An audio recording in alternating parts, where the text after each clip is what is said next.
The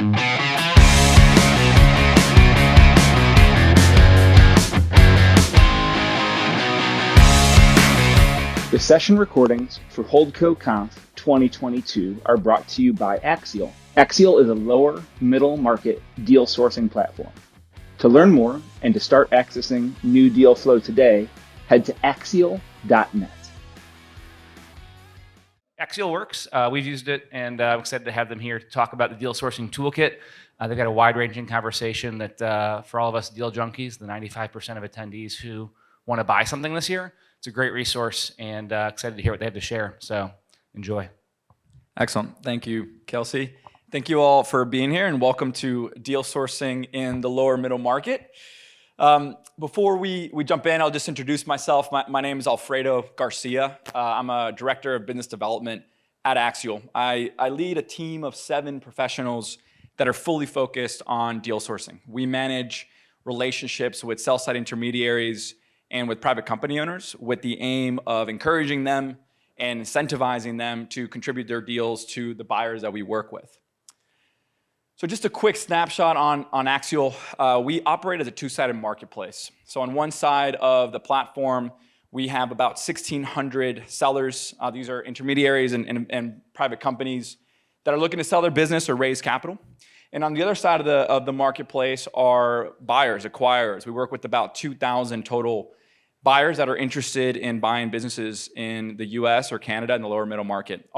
Our sweet spot is really transactions between $1 million in EBITDA up to about $10 million. And last year, in 2021, we sourced just under 8,000 deals for our buy-side members. So today, over the next, we have about 35 minutes of content, so feel free to jump in at any time with any questions. But what we'll hope to cover is, one, just describe the lower middle market in terms of its size, the number of participants. We'll discuss business development as a function for deal sourcing in private equity. We will then hopefully give some ideas of how to operationalize your own deal sourcing strategy. And lastly, I'll hand it over to Dave, who's the VP of Product at Axial, to discuss how you can leverage software to help with deal sourcing. All right, so the lower middle market. So before we jump into the numbers, it's important to just define what we're talking about. Oftentimes you'll hear about the broader mid-market, which is typically defined as transactions under $500 million, so $500 million. We look at the lower middle market as sub $100 million deals. PitchBook estimated that last year there was about $130 billion in transaction value in the US in the lower middle market, and just over 4,500 unique deals that got done, again, in the US lower middle market. What's most interesting to me about this is that the $132 billion makes up 20% of the broader mid-market, but the 4,500 unique deals make up 67% of the total deals that were done. So just to illustrate this first chart here shows volume over time. And as you can see, a small portion of the total transaction volume is sub $100 million. But if you look at the same chart by deal count, much more significant. So why is this important? This is important because of just the level of fragmentation that exists in our part of the market. So another way to think about fragmentation, the sheer number of folks that are involved in these deals, is by looking at our participants. And so we estimated this data looking at our CRM. We've been building out our CRM over the last 10 years or so. We've bought a bunch of data, we've analyzed a bunch of data, we've contributed a lot of data, and we estimate that there's just over 6,000 sell-side intermediaries that bring deals to market every year, and just over 130,000 private companies that would consider selling or raising capital. And on the buy side, there's over 11,000 potential acquirers. So these are folks that ultimately you would compete with, right, if you're trying to buy a business in this market. So when you think about covering this part of the market and making sure that you're seeing the right opportunities at the right time, it can obviously be a bit of a challenge. And I think this chart does a nice job of illustrating this. And so on the y-axis, you see the number of deals that an individual intermediary works on in a given year. And on the x-axis is the total number of intermediaries that are active on the Axial platform.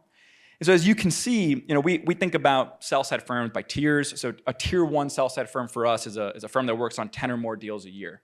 That only makes up 16% of the total participants on Axial on the sell side. Whereas tier 3 intermediaries, which work on 1 to 3 deals a year, make up 62% of the participants. And so sure, you can spend time developing relationships with the tier 1 firms and call on them and spend time with them. And that will yield results for you, but you could be potentially missing out on, and the deal volume is very similar. Over 60% of our deal volume comes from these tier 3 advisors. And so how does a acquirer, how does a holding company, how does a private equity fund, how do they think about making sure that they're seeing the right deal at the right time in order to be competitive? And that's where the role of business development has emerged. So over the last 10 years or so, private equity firms and other acquirers have dedicated a specific function of their business to deal sourcing. This slide discusses the 4 key strategies of a business development professional or of a business development function in private equity. The number 1 goal is to create, qualify, and develop a pipeline of healthy opportunities, right, that give you the visibility that you need in order to participate as an acquirer. The second role is relationships. And so this is really all about, can you develop a relationship with someone, primarily an investment banker, M&A advisor, or business broker, that will show you a deal early, that will give you an opportunity to compete before they broadly market it or before they go about the auction process? How can you distinguish yourself to these counterparties to give your firm a better opportunity of finding the right deal and of getting it done? Data analysis has really taken off in the last 5 years, just with more people, more focus on business development, using, the business development people are the feet on the ground, right? They're the ones that are having the conversations, they're the ones that are reviewing all the teasers, calling the bankers, calling the brokers. And so you gain insights. And if you can take those insights in your everyday job, put them into your CRM, analyze them in different ways, then you can develop contributions to the overall investment strategy. And this has allowed business development folks to rise within private equity firms. They're CEOs of PE firms that came from a business development background. There's people on the investment committee. And that's really how they've been able to distinguish themselves. And the last component is typically marketing and fundraising. Usually the folks that are on the front lines, calling the business owners, calling the intermediaries, staying top of mind with them, tend to also contribute to marketing and tend to also use those skills to manage LP relationships, right? It's a similar process. You have to develop a relationship with a wide group of people and encourage them to trust you and to think of you as a legitimate investor. So how does one go about developing this function inside of your own firm? This is something that Axial has been working on for 10 years, and we're still constantly trying to get better at it. I've been in this seat for 4 years, and I'm just starting to crack the surface. We really think about it, in 3 ways. One is, do your business development people have the right software, the right mix of tools to be able to effectively cover such a large market? Do you have the ability to customize your strategy based on who you're speaking to? The way and what's important to a business broker is different than what's important to a tier 1 investment banker versus a private company owner. And you have to customize your approach in order to be successful, right? Know your end market. And then lastly is, how do you incorporate content, media, and events to really distinguish yourself and to be a thought leader that folks want to transact with, that they want to send the early looks to? So let's start with software. We have thought about it in these 3 categories. So the first is contact prospecting. How do you have the right email with the right phone number, with the right title for the right firm at any given time, right? It's a challenge, especially given how much turnover there is in our industry. There's an entire headhunting industry fully focused on moving people around, and that can be a challenge. Once you have that information, you need to populate it in a CRM so that you can splice and dice it in different ways. You can customize your different email campaigns towards your different audience, and then you can make sure that you're being insightful in what you're sharing with them at the right time. And lastly, it's marketing and outreach, right? So when you're talking about thousands of participants, how can you effectively reach all of them with valuable information based on who they are and what you've learned about them? We've listed a bunch of different providers that we've analyzed and that we've spent time with. Ultimately, where we've landed currently and what my team uses is SalesNav and ZoomInfo for contact prospecting, getting the right info on the right people. We use Salesforce. We're massive Salesforce junkies. We use it in every part of our job for our CRM. And then on the marketing and outreach, we use Mixmax. And we're actually just now implementing HubSpot for some of our marketing automations. So let's dig in a little bit to the different sources of deal flow that we interact with and that we try to customize our strategy for. So we really think about the top 4 as the primary areas where we spend most of our time. And the percentages you see there both illustrate 2 things. One is what percentage of our total intermediaries are made up by each category. And then typically, how much time do we spend with each category? We tend to align those 2 things. Investment banks, we think of them as reputable brands, usually work on 10 or more deals a year, a lot of investment professionals. In addition to change of control transactions, they work on capital raises, they might do fixed income, they might have a private wealth arm. These are folks that we take a very personalized approach with. We have 4 people on the team that are fully focused on calling on them and really learning about them and understanding what type of industries are they active in? How many deals do they work on in a year? What is their deal calendar? Do they like to run auctions? Do they want to run limited processes? Are they multi-stage in their approach? We want to learn this about them so that when we call them, we know what to talk about and they're more likely to take our phone call, right? And that we know when they're bringing a deal to market and when we can be most helpful for them. M&A advisory firms, as you can see up on the screen, are typically only doing chain of control transactions and are just smaller organizations. So they have less people, usually underinvest in technology. And because of that, it's largely fragmented, right? Dave and I can go and start an M&A advisory firm tomorrow and we might pick up a good deal, and if that good deal is a good fit for you, you'd like to be included in that process, but it can be more challenging. And so given that there's so many M&A advisors out there, we take an email approach. We use Mixmax. We set up different campaigns that are fully focused on adding value to them, right? So they're less likely to have PitchBook subscriptions. They're less likely to use Capital IQ. So we send them data sets. We send them the names of new buyers. We send them industry articles that we write. And we always say, when you have a deal, let us know, and we can be helpful. And so it's a large email approach combined with periodic check-ins and calls and value-added content. Business brokers are their own animal because they work on a wide range of transactions, as I'm sure many of you know. They love Main Street deals. They love larger deals. Main Street in terms of like single car washes, beauty salons. But they're also largely regional. And so if you're the top business broker in Raleigh and you work on a lot of car washes and different small businesses, if your neighbor with a $3 million EBITDA company wants to sell, he's likely going to call you to help him do that. And so every once in a while, you get your hands on a really good deal. And we want to be top of mind for them when they have those transactions. And so a lot of them affiliate with franchises. Most of them do because they don't have a back office staff. They don't have a distribution channel. So they'll partner and affiliate with firms like Generational Equity, Transworld, Sunbelt, that I'm sure many of you are familiar with. So what we've done is we go after those shops, right? We think about relationships with the senior people at GE, Transworld, Sunbelt, et cetera, and we've developed enterprise programs with them where with Transworld and Generational Equity and Sunbelt, we actually have, with Transworld and Sunbelt, we have API integrations where we pull all of their deal flow directly from their CRM. We put it up on Axial, but we filter it out by what our buyers want to see and we distribute it for them. With GE, it's a similar process. But it's largely spreadsheet driven. We just don't have an API with them yet.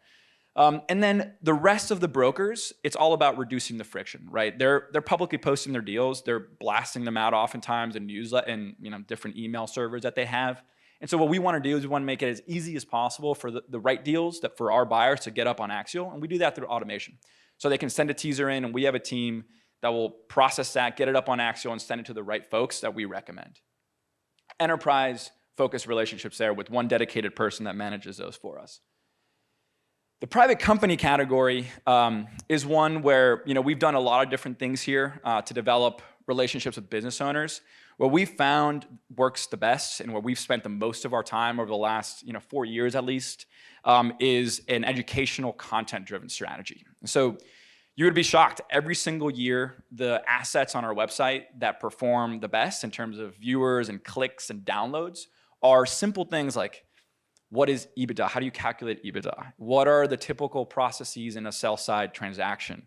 How do I think about employee retention after a transaction? Those are the things that business owners Google and that they want to know when they're considering selling their business. And if we take an SEO approach, we want to be the first result when you Google those things. And we only do inbound requests from business owners. Every year, we see on average about 150 private companies above $1 million EBITDA that they end up using Axial either to find a banker, which we have a program for, or to contact buyers directly.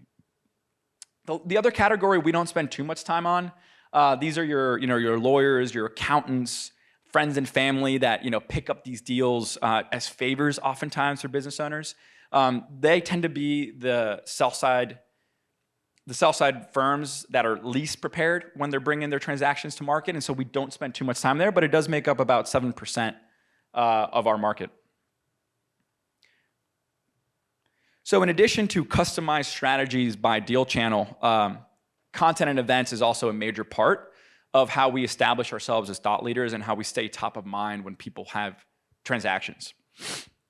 On the content marketing side, we've done a couple things that have worked well, which I've highlighted in the top of this slide. First is all based on reputation and behavior. So we want to make sure that the bankers that are taking on the best deals, that are closing the most deals, that are getting the most LOIs and running the best processes, that we help them market themselves to the broader market that we serve. So we do a top 50, top 25 investment banking league table every quarter. What we really love about it, one is we get to reward our active members with publicity and marketing, but also it helps them win new business, which then they come and bring back on the platform and our buyers can then participate in. And so it creates a nice flywheel effect for us. We do similar things by industry vertical. So who are the top investment bankers? Who are the top buyers, investors in software and in the industrial space and manufacturing? And then data. We operate in a market that is largely underserved. There's not a lot of data and information about the lower middle market, and we're trying to do what we can with the platform data that we have to surface that to the industry. The Pursuits report is something that we put out about a year ago, and we refresh every quarter. We also work with members that have done an exceptional job at their own content marketing strategies, and we've listed them here. Permanent Equity with the book that they released, A Messy Marketplace. John Wilson with his Owned and Operated podcast, and then our founder and CEO, Peter Lerman, recently launched a podcast as well, Masters in Small Business, that's starting to gain some steam and really effective way to distinguish yourself as a thought leader. Events are also critical to us. We attend events, ACG events. We were at SM Bash. We're here. We do our own events, and the most important thing that we've learned, we have an excellent director of events, it's been doing this for 7 years for us, is you want to be unique in your approach, right? This is a great example. Concord is one of our flagship events where we require investment bankers to show up with deal sheets, and it's a one-on-one, almost speed dating format where you're there to talk about live transactions that are in market. So you've put up a business development function, you're able to source transactions. How do you evaluate results? How do you know, what's your scorecard? How do you know if you're bringing value to your firm? So in conversations with our members, as well as through our own data, we've set up some benchmarks that we believe resemble success in terms of a good business development function. The most important thing is close deals, right? You want to ultimately bring transactions to your firm that they can act on, that they can close, and they can contribute to the portfolio. We estimate that about 1% to 2% of the total deals that you see will ultimately close. However, if you're only focused on closed deals, it's really difficult to understand what you can do to pivot your strategy. And so you need to start taking a couple steps back and looking at LOIs, IOIs, and then actionable deal flow.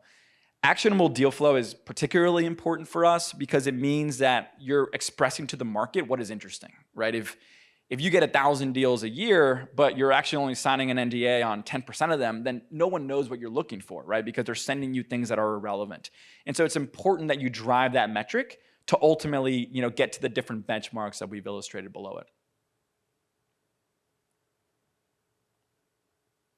So what were our results? As I mentioned, in 2021, we sourced just under 8,000 transactions across 240 investment banks, over 580 M&A advisory firms, and just over 400 business brokerages. On the buy side, we worked with over 2,000 acquirers, and we've illustrated the total pursuit. So of all the deals that are getting pursued, NDAs that are getting signed, how many of those are coming from each category of buyer that we work with. We then take it a step further and start looking at some of the underlying data. So which industries have the most supply? Where is there the most opportunity for deal flow? As you can see, the top 4 make up nearly 70% of all of our deal flow. Why is that important? Because optionality is important, right?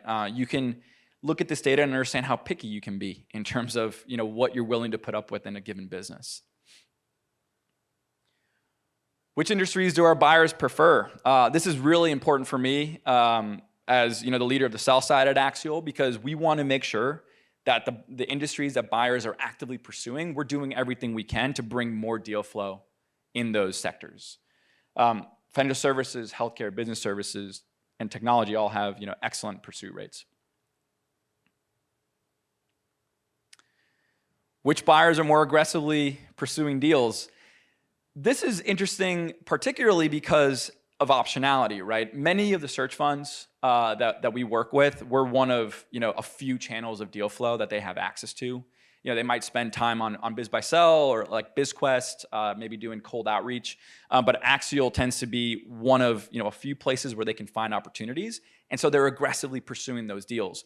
Whereas maybe a corporation that is only doing software, most people know that if you have a great software business, you want to send it to Microsoft, or you want to send it to whatever strategic that is active in your space. Private equity firms are similar. They're able to effectively create their own inbound channels, their own proprietary deal flow channels, and allows them to be more selective on the Axial platform.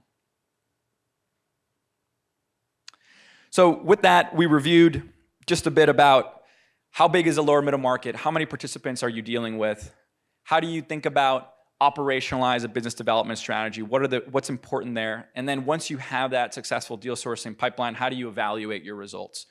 The next step here, which I'll hand over to Dave, is how can you think about software to help you specifically with the deal sourcing aspect, and where are we going from here? Thank you. Do you want to take your drink? Yeah, I'd love to. Nicely done. Hi, everybody. I am Dave Krasminski. As Alfredo said, I am the head of product at Axial. Just a quick background about me. I've spent 20 plus years in financial services technology.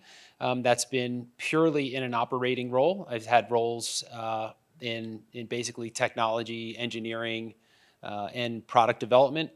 That background is probably quite different than many of you in the room. That said, I am actually have a lot of experience with M&A. So through that tenure, I've been through 6 acquisitions, 2 of which have been with S&P Global. I would welcome some conversations over some of the scars and and challenges of integrations if anybody wants to talk about that. My role at Axial is to create and envision a fantastic product that really drives and is ripe for deal sourcing and deal creation.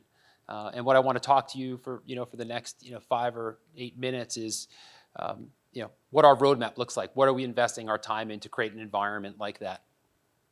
If you think about the stages of a deal, Axial is focused on steps 1 and 2. Right? We want to get the best deal based on your profile, based on your mandate in front of you. We think we do that pretty well. Alfredo, I think, did a really good job of talking about all the different motions, all the different activities and processes that we put in place to do that. It's hard work. The next step is the information gathering aspect, right? So you have this deal, you want to pursue it, you do pursue it, now you want to get all the confidential information, you want to get the SIM and everything else so that you can do your magic, right? Which is really in step 3, which is this deal right for my platform, right? Does this deal fit? Do I want to spend the time? Do I want to spend the effort? And so we want to leave number 3 to you, and we want to help you with number 1 and number 2. It's interesting, we gave out a survey before the conference and asked, what are the challenges that you're having, in your deal sourcing process? 95% were in the 1 and 2 range, right? Not finding the right deal, not being a match. and as well as not getting a SIM signed. Not getting an NDA signed, not getting the SIM delivered as you would expect it, and the difficulty in getting that information. That's the area that we want to focus on, right? So we're in the business of creating a marketplace that reduces friction and efficiency. So let's talk about reducing friction. On the right-hand side here, these are the high-level steps that happens from the discovery of a deal to the point where you want to submit an IOI, or you feel comfortable submitting an IOI or putting in a competitive bid on for an LOI. So that two-sided marketplace, so a deal comes to market, that seller publishes that deal, all of the basic information that we expect and that you would need to decide if you want to pursue that deal. We present the seller a list of buyers that we recommend to them. That recommendation list is based on your profile that you would set up in Axial. The seller now is in control to decide who they are going to share that deal with. Many of the sellers on Axial will share to all. They trust our recommendation list. They appreciate it. It's not too broad. It really targets what they're looking for. They will share to all. Many of them will also be more selective sellers, right? Or selective sharers, and they will share to a subset of that list, which is one of the friction points that as the product lead is trying to figure out how we can get through that friction point. And so, getting into that, what do we want to do there? So if we recommend a buyer and that buyer isn't welcomed into a deal, that buyer may be missing an opportunity that is really a good fit for them. And for some reason, the seller is just not, at that moment, not wanting to share that. We are executing the capability for a buyer who is on that recommendation list to do what we call an inbound inquiry, right? Based on the characteristics of that deal, they can see those characteristics. They can say, you know what, this does really fit my mandate perfectly. I'm going to make a pitch. I'm going to make a compelling pitch to this seller to let me in that deal, right? You can see those deals and also ignore them. Yes? Yeah, geographic location is required, is always on Axial deals. Am I saying that? That's right. Yeah. Number of employees is one of those things that we're looking to add as well as other characteristics of the deal. And I'll talk about that on the next slide as we talk about incentives to get better deal information to buyers. Okay, great. So after you put an inbound inquiry, if you weren't initially shared the deal, or you decided to pursue a deal that was shared with you, then you get to the point of getting the NDA signed, which actually is another area of friction where we have some fallout, and it really shouldn't be, right? This is something that we should be doing better. Software should be able to help with, and we think Axial is really well positioned to help with that. Number one, we have a standard NDA, right? And we are working hard to get adoption of that standard NDA by all of the sellers on the platform. And if they're not going to use the standard NDA, we want to make sure that they're using an integrated NDA into our workflow process, right? So it's an e-signable NDA as well as the redlining capability all happens on the platform. So we're not setting red lines back and forth and extending a process that shouldn't be that lengthy. So we think it's a big opportunity for improvement there. After that NDA is signed, right, then it's okay. Now I can share the confidential information. I can, and I want to get all of the other details that I need to properly evaluate the deal. Again, it's an area that we believe we can help out with. Software technology should be able to help in automatically sending that information out once that NDA is signed. Why should there be any delay in that? So we want to encourage sellers to upload that information. Let us securely share that with all the sellers that they have signed, all the buyers they've signed that NDA with, and we can move the process along so you can all move and decide how much you want to engage on that deal going forward. So that's reducing friction. The second major theme that we think about investing in our product, and it's one that I'm hugely excited about, is around how do we create a marketplace that incentivizes constructive behaviors, right? That creates an environment where buyers and sellers have really strong interactions, and you believe that those behaviors are really constructive. And we think about two ways that we can enable that to happen. Number one is we can reward members for reducing friction in the marketplace. So if they are going to add more data to their teaser than just the minimum, right? We can give them preferential treatment about how we market and display their deal. If they use our standard NDA, or if they upload their SIM and leverage the workflow tools that we're putting together to create that better engagement and time to value, excellent. We'll figure out how to reward you, how to market your deal better, and position you best, based on embracing what we believe is the right way for the network to operate.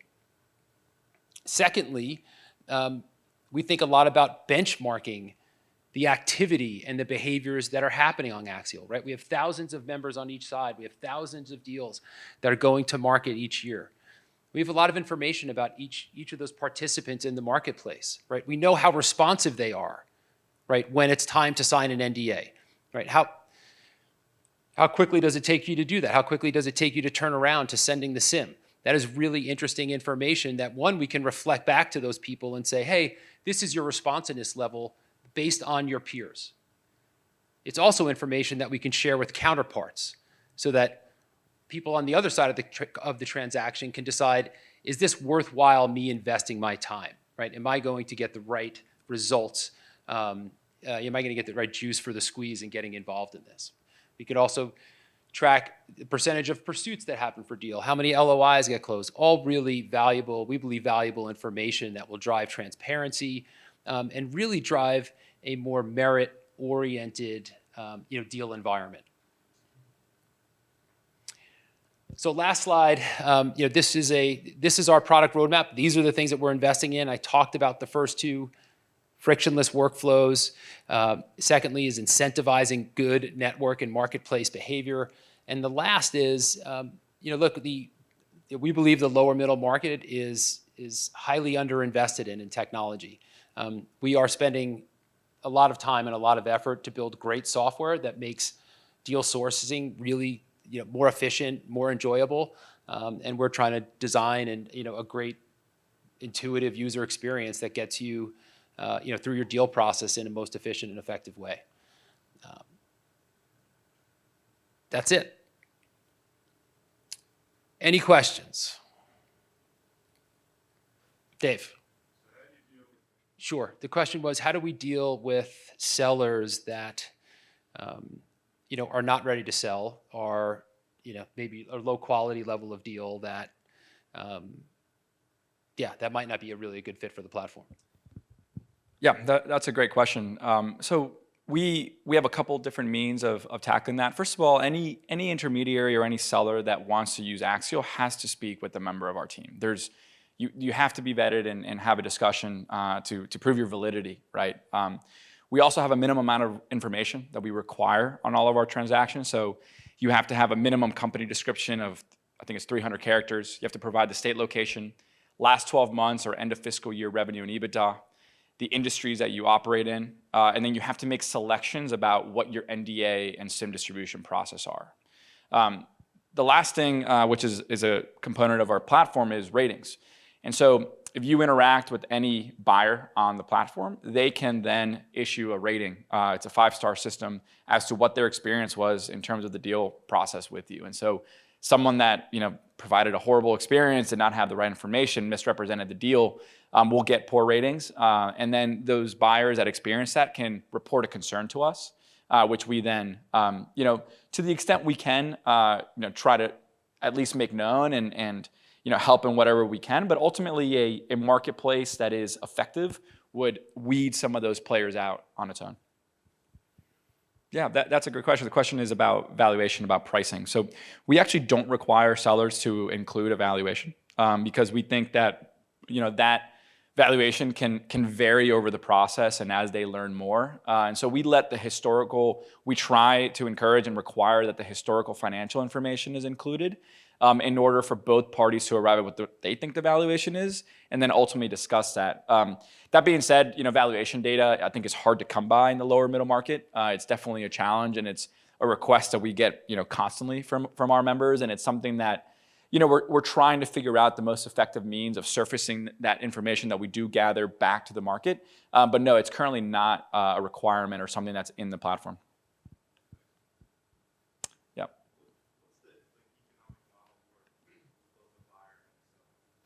Yeah, good question. So on the sell side, Axial is completely free to use. Not only is it free, but we actually have a bunch of incentives to motivate you to bring the deal flow through the platform. And that's because ultimately the deal flow is, our blood, right? It's what's most important to the buyers. They want to see those opportunities. And so things like the investment banking league tables are how we incentivize folks to bring all of their deal flow to Axial. We as a business are monetized by the buy side. And so there's no upfront cost to join Axial. It's a success-based model. And so if you are a buyer and you source a deal through our platform, and then you ultimately close on that transaction, at closing, you would pay Axial a small success fee for helping you get in front of that deal. It's self-reported. Again, we believe that ultimately the folks that are misrepresenting those deals, that the market will take care of that, right? We hope we have enough volume where the ratings and the feedback will, dismotivate any seller to misrepresent a transaction. Why are we utilizing marketing automation platforms? Oh, yeah, that's a good question. So we have traditionally used Pardot as our marketing automation lead generation tool, and honestly, it's customizability. It's just the ability to work with the tool. Its usability. I don't mean to pitch HubSpot, but it's one that we've looked at and we just think gives us a better opportunity to grow.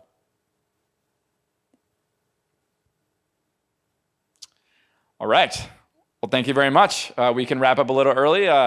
Thank you very much all for being here and for listening to us, and we look forward to catching up through the rest of the evening.